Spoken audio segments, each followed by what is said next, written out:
В историческом парке «Россия. Моя история» прошла встреча с представителями Министерства финансов Республики Саха, Якутия. В мероприятии приняли участие исполняющий обязанности министра финансов Якутии Иван Алексеев и его заместитель Николай Старостин, а также члены волонтерского движения «Боевые шелкопряды Якутии» и представители молодежного совета Минфина Якутии. Рад видеть боевых шелкопрядов, потому что мы с вами взаимодействуем, наши коллеги ходили к вам на практику, и мы тоже у себя на работе шили маскировочные сети, отправляли туда. Но, к сожалению, у нас этот процесс почему-то застопорится. Но надеюсь, что с вашей помощью мы начнем, потому что у нас все готово, все висит. Нам надо просто прийти, помочь, и мы начнем опять это делать. Представители Министерства финансов приняли участие во всенародной акции «Живая память благодарных поколений». Акция предусматривает создание памятника из сплава монет СССР. Памятный знак будет посвящен подвигу советского народа в Великой Отечественной войне. В ходе встречи были переданы уникальные экспонаты, вещи, привезенные с села территории проведения специальной военной операции. Потому что на базе парка «Россия. Моя история» создается музей, посвященный событиям специальной военной операции. И мы, Министерство финансов, так как мы взяли в сопровождение более 20 человек, которые участников специальной военной операции, их семьи, и за каждым мы закрепили куратора из молодежного совета нашего министерства. И у нас есть вещи, которые наши бойцы привезли с территории СВО. Мы считаем, что такой парк необходим, потому что, находясь здесь, в Якутии, далеко от событий СВО, люди должны смотреть эти экспонаты, должны понимать, что там происходит. И когда уделяется такое внимание, я думаю, это будет полезно в первую очередь для подрастающего поколения. Переданные предметы станут частью будущей обширной выставки музея, создание которой запланировано в новом году.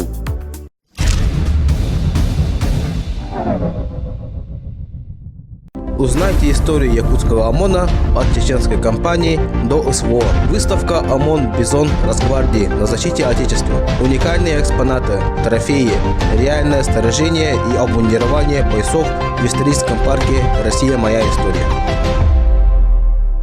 К столетию золотодобычи в Якутии компания «Полюс» совместно с Политехническим музеем города Москвы представляют выставка «Золото рядом».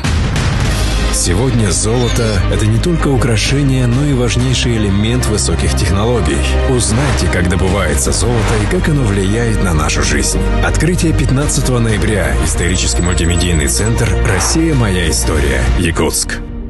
История в каждом слитке. Энергия из недр, как газ меняет наш мир. Предметно-мультимедийная выставка об одном из важнейших природных ресурсов Якутии – природном газе. На выставке представлена захватывающая история от древних времен до современного промышленного освоения. Вы узнаете о геологическом происхождении газа. Приглашаем погрузиться в захватывающий мир одного из ключевых ресурсов, формирующих будущее энергетики.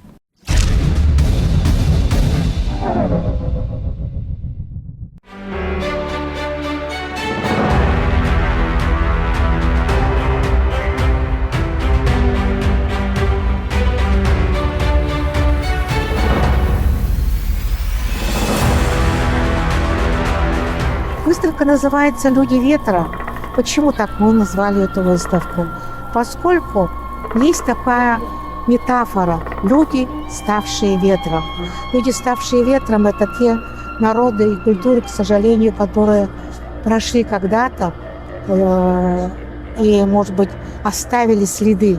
А здесь вот люди ветра – это настоящие, живые, реальные жители Булунского района, которые в первую очередь их движет именно дух перемен, дух вот это вот ощущение эмоций свежего ветра. Поэтому на этой выставке вы увидите не только звуки природы, вы увидите и услышите жизненные истории жителей Булунского улуса. Давайте пройдемся по нашей выставке, и в конце у вас будет вот это ощущение, что вы побывали в краю, где есть эти ветра, а наши жители Булунского улуса обычно называют ветры пурги. Вот. Поэтому вот это ощущение пурги не как какого-то такого опасного места, а именно как место, где рождается новая энергия. Я думаю, вот это самое главное, наверное, в этой выставке.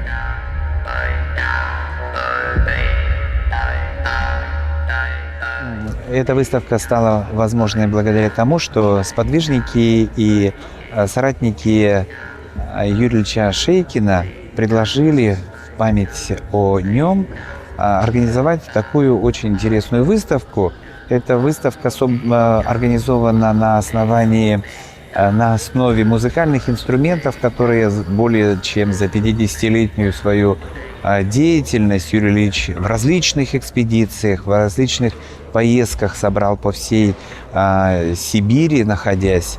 Ну и, конечно же, самое главное, то, что оставил Юрий Ильич, это то музыкальное этнографическое наследие, которого сейчас, наверное, фактически уже не существует, поскольку часть народов, которые он записывал еще, может быть, 50 лет тому назад, они фактически, наверное, кто-то исчез, кто-то на грани исчезновения.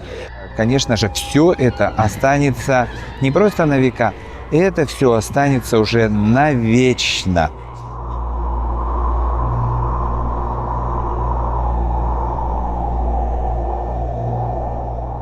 Этот проект мы посвятили в целом образу звукового ландшафта Арктики.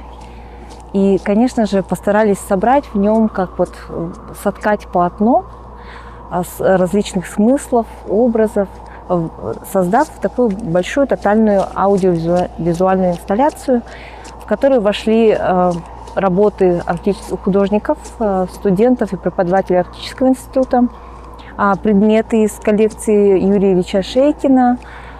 И, что нас очень радует, фотографии и видео, которые нам отправляли жители поселка Тикси. И вот все это невозможно было бы, конечно, создать, потому что одно дело вообразить какое-то пространство, но технически воплотить ее очень сложно. И в этом плане, конечно же, партнерство с музейным комплексом «Моя история» – это для нас большое счастье, потому что таких профессионалов, экспозиционеров, я думаю, у нас в республике единицы. И я очень благодарна коллективу исторического парка за воплощение всего того, что мы хотели увидеть и услышать.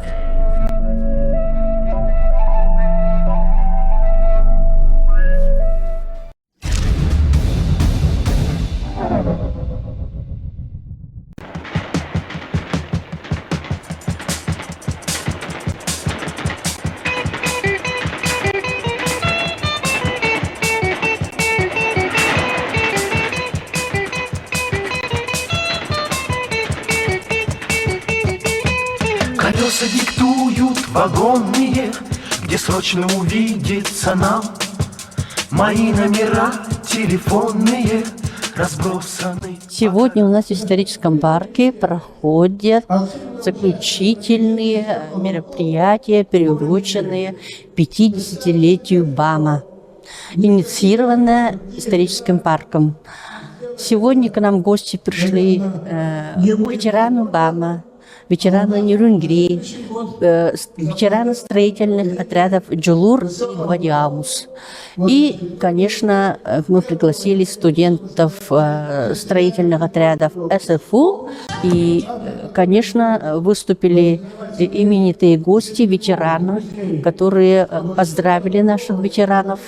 И это замечательное мероприятие, которое приурочено к юбилею, является одним из факторов патриотического воспитания, истории великой стройки под названием БАМ-Аям.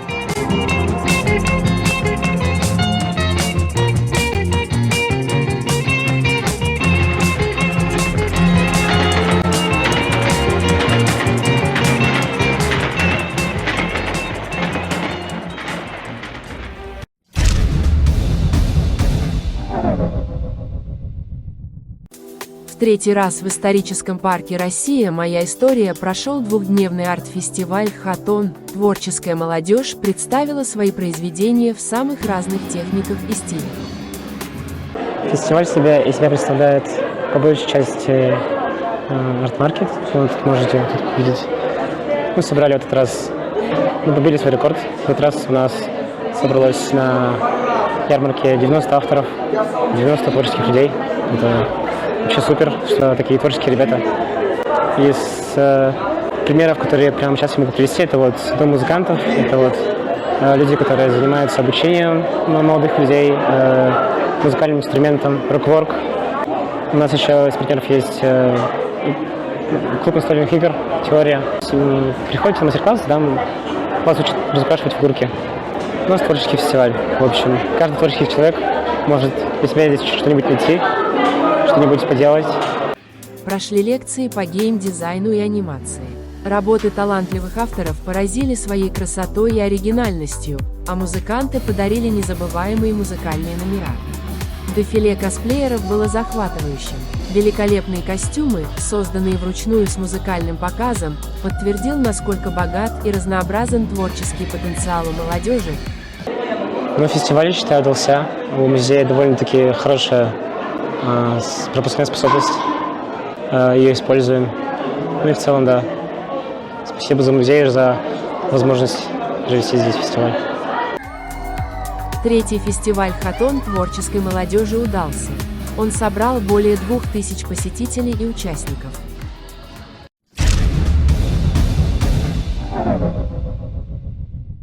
Рецепт новогоднего настроения появился в Якутском историческом парке. Ёлки, шарики, мороз – это и есть название новогодней мультимедийной выставки. Здесь можно узнать историю Нового года и получить новогоднее настроение для всей семьи и особенно для детей.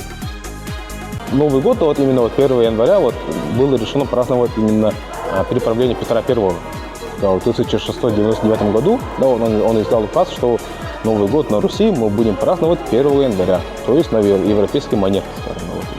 То есть и 1700 год встретили 1 января.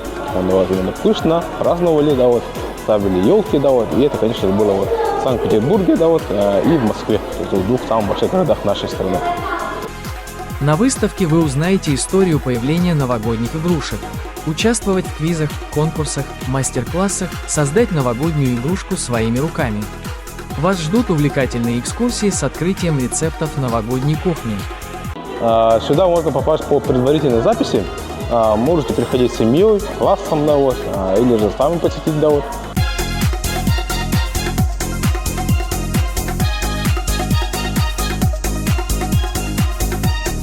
Мультимедийная выставка «Ёлки», «Шарики», «Мороз», рецепты Нового года ждет вас на новогодних каникулах.